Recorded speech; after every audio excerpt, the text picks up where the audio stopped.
اور یہاں یہ پرانی چادر یہ اصل میں چھوٹی عمر کو بھی کہتا ہے یہ بی بی ہے، کوئی ہمارے کام کی نہیں. تو پردہ یہ ہے اٹھنے والے کی نظر فوراً جھک جائے کہ یہ ہمارے پلے کی. اس طرح ابن عباس فرماتے ہیں پورے چہرے کو چھپاؤ، ایک آنکھ کھلی رکھو تاکہ تم راستہ دیکھ سکو اور گر نہ جاؤ.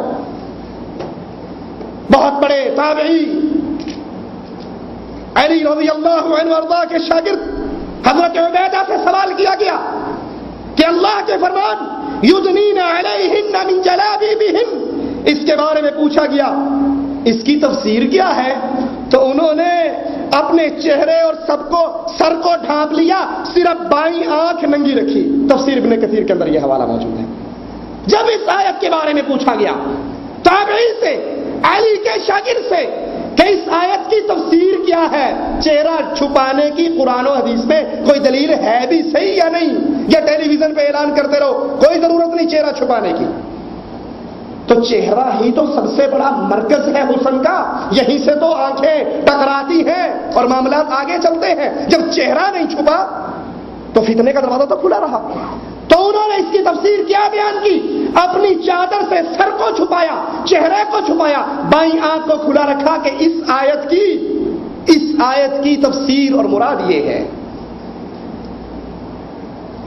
علامہ سیوطی رحمہ اللہ فرماتے ہیں کہ یہ آیت حجاب تمام عورتوں کے لیے مشترک حکم ہے، اور اس میں سر اور منہ کو ڈھانپنے کا وجوب بالکل واضح ہے. واجب ہے اس آیت سے عورت اپنے چہرے کو بھی ڈھانپے. یہ فتوے نہ دیے جائیں کہ چہرہ چھپانے کی کوئی دلیل نہیں. فرماتے ہیں اس آیت سے واجب ہو جاتا ہے عورتوں پر کہ وہ عورتیں اپنے سر کو بھی چھپائیں اور اپنے چہرے کو بھی چھپائیں. اسی لیے ام سلمہ رضی اللہ تعالی عنہا فرماتی ہے جب یہ آیت یدنین علیہن من جلابیبہن نازل ہوئی تو انصاری عورتیں اپنے گھروں سے اس سکون اور اطمینان کے ساتھ نکلتی گویا ان کے سروں پر پرندے ہیں اور انہوں نے سیاہ رنگ کی چادریں اپنے سروں پہ رکھی ہوتی. تفسیر ابن کثیر. اس آیت کو صحابہ نے سنا، صحابہ نے اپنے گھروں میں سنایا، اور مسلمان صحابہ کی مسلمان بیویوں نے اس پر عمل کر کے ایسے دکھایا کہ سر سے چادر رکھتی جو ان کے چہرے کو چھپاتی اور ان کے پورے جسم کو چھپا دیتی. ہماری غیرت ایمانی اس ڈش ٹی وی نے، اس کیبل نے، اس گندی انڈین اور پاکستانی فلموں نے، انگریزی فلموں نے، گانوں نے اور کنجریوں کو اداکارائیں فن پارائیں کہہ کر ہمارے لیے آئیڈیل بنانے والے گندے اور خبیث لوگوں نے غیرت ایمانی کو اپنے گھر سے نکال دیا. وہ صحابہ کی بیوییں نماز پڑھنے کے لیے جاتی، اتوار بوار کی شاپنگ نہیں، بازاروں کے چکر نہیں، نماز پڑھنے کے لیے جاتی، سر پہ چادریں ڈال کر چہرے سمیت پورے بدن کو چھپا لیتی. اور ہم نے ان صحابیات کو اپنا آئیڈیل نہ مانا. کسی نے آئیڈیل کسی کو بنایا، کسی نے کسی کو بنایا، نتیجہ کیا نکلا؟ غیرت ایمانی ہی رخصت ہو گئی. پہلے پردہ گیا، پھر دوپٹہ گیا، اب وہ دوپٹے سے گلے میں آ گیا، اب دوپٹہ گلے سے بھی گیا، باز میں سکڑنی شروع ہو گئی، یہ یہاں سے چڑھتی چڑھتی چڑھتی یہاں آ گئی. انا للہ و انا الیہ راجعون. یاد کر لیجئے حضرت عائشہ کے جملے کو. فرماتی ہے اگر تم مومنہ ہو یہ لباس مومنہ عورتوں کا نہیں ہے، اور اگر یہ لباس پہننے والی ہو تمہیں اسلام سے تعلق نہیں ہے، 4 دن کی زندگی مزے کر لو، پھر قیامت کا دن ہوگا، پھر اللہ کے دربار میں پیشی ہوگی اور وہاں پر فیصلہ محمد رسول اللہ صلی اللہ علیہ وسلم کی سیرت کے اوپر ہوگا. مسلمان عورت کا شیوا باہر نکلتے ہوئے پردہ کرتی. ام عطیہ رضی اللہ تعالی عنہ فرماتی ہیں رسول اللہ صلی اللہ علیہ وسلم نے ہمیں حکم دیا، سنیے احادیث کو سنیے، کہ حیض والیاں اور نوجوان بچیوں کو عیدگاہ میں لے کر جاؤ. حیض والیاں نماز سے تو الگ رہیں لیکن مسلمانوں کی دعاؤں میں شامل رہیں. ان عورتوں کو پہلی فکر اپنی عزت اور غیرت کی ہوا کرتی تھی، پہلی فکر پردے کی ہوا کرتی تھی. یہ آوازہ سنتے ہی ایک عورت نے رسول اللہ صلی اللہ علیہ وسلم سے کہا اے اللہ کے نبی وَإِحْدَانَا لَا يَكُونُ لَهَا جِلْبَابٌ، اگر ہم میں سے کسی کے پاس جلباب نہ ہو جس کو سر پہ ڈال کے پورے جسم کو چھپا لے، پھر کیا کرے؟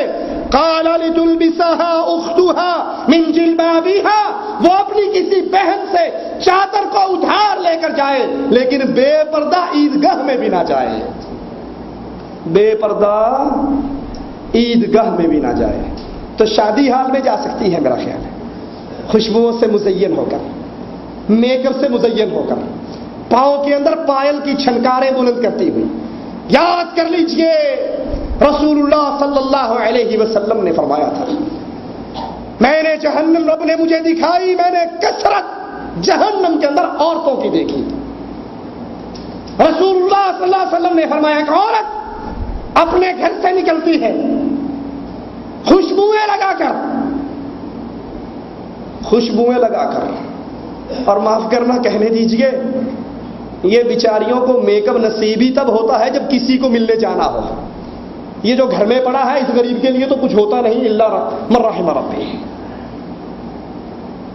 خوشبوئیں، میک اپ، تیاری، اسے کہہ دو نا جی چلیے آج فلاں کے گھر ہماری دعوت ہے، اگر 10 منٹ پہلے بتا دو تو ضرور گھر میں بلوا ہو جائے گا۔ آپ نے 10 منٹ پہلے بتایا، میں تیاری نہیں ہو سکی، میں نے زیور نہیں پہنا، میں نے میک اپ نہیں کیا، میں نے، اللہ کی بندی یہ ساری زینتیں تو اس خامند کے لیے ہیں۔ خوشبو لگا کے گھر سے باہر نکلنے والی، اس کی خوشبو غیر مردوں تک پہنچتی ہے، ان کو متوجہ کرتی ہے۔ فَهِيَ زَانِيَةٌ زَانِيَةٌ زَانِيَةٌ، یہ بدکار اور گندی عورت ہے۔ اگر کوئی کہے کہ ہم پرفیوم کا استعمال نہیں کرتی تو میک اپ کے جتنے ایٹم ہیں کیا ان کے اندر خوشبو نہیں ہے؟ کیا فیس پاؤڈر میں خوشبو نہیں ہے؟ یہ مومنہ عورتوں کی مثال، اپنے خامد کے لیے تو ساری زیب و زینت کریں گی، لیکن جب گھر سے باہر نکلے، رسول اللہ صلی اللہ علیہ وسلم کی صحابیہ پوچھتی ہے عیدگاہ میں بھی جائیں اور ہمارے پاس پردے کی چادر نہ ہو، تو آپ نے کہا کسی سے مانگ کر پردے کی چادر لے کر جاؤ، لیکن عیدگاہ کے اندر بھی بغیر پردہ جانے کی اجازت۔ جب عیدگاہ کے اندر بغیر پردہ جانے کی اجازت نہیں تو بازاروں میں شاپنگ کرنے کی اجازت کہاں سے مل جائے گی؟ رسول اللہ صلی اللہ علیہ وسلم کی حدیثوں پہ غور کیجئے۔ ناراض ہو تو اللہ کے لیے مجھے معاف کر دینا، نہ بھی معاف کرو تو چندہ لینے تو آیا نہیں۔ اللہ کے نبی اپنی مسجد سے نکلے، صحابہ اور صحابیات راستے کے اندر اکٹھے چل رہے ہیں۔ سبحان اللہ، کہاں اکٹھے چل رہے ہیں؟ سوق عائلات کے اندر نہیں، شاپنگ سینٹر کے اندر نہیں، کزن اور دیور کے ساتھ نہیں، مسجد سے نکلے ہیں۔